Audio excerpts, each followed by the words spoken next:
বিমান দুর্ঘটনা এই খবর চাউর হতেই মানুষ দাঁড়িয়ে পড়ে একেবারে জাতীয় সড়কের ধারে। তবে দুর্ঘটনা হলেও সেটা বড়সড় কোনো দুর্ঘটনা নয়, তবে হতে পারত বড়সড় দুর্ঘটনা। বিমান দেখতে মানুষের ভিড় জমে জাতীয় সড়কে। এয়ারপোর্ট থেকে বিমানটি বের করতেই ঘটে দুর্ঘটনা।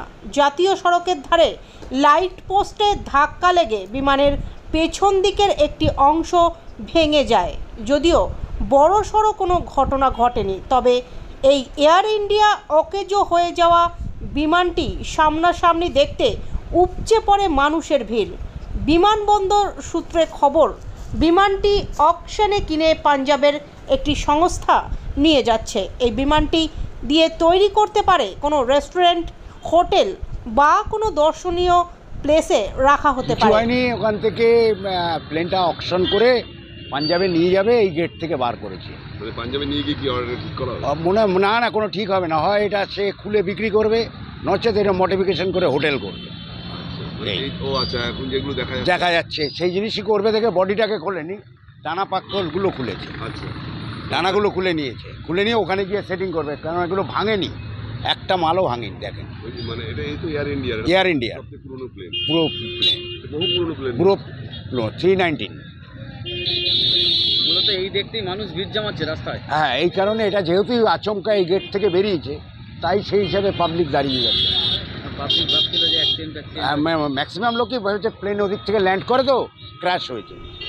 এয়ারপোর্ট বিটি কলেজের নিকট এয়ারপোর্টের সীমানা থেকে প্লেনটি বের করতে গিয়ে 34 নম্বর জাতীয় সড়কের ধারে থাকা একটি লাইট পোস্টে ধাক্কা লাগে, ভেঙে যায় বিমানের লেজ। তারপরেই ছড়িয়ে পড়ে বিমান দুর্ঘটনার খবর। রাস্তায় মানুষের ভিড় ক্রমশই জমতে থাকে, আর তার সাথে চলে দেদার সেলফি। যশোর রোডের ধারে এটা মনে হয় অনেক পুরনো একটা এয়ার ইন্ডিয়া।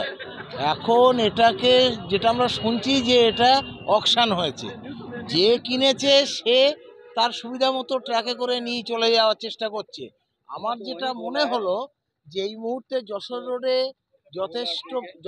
রোড যথেষ্ট ব্যস্ত আছে, যার জন্য এরা রাত্রের দিকে হয়তো এখান থেকে কোম্পানি নিয়ে যাবে।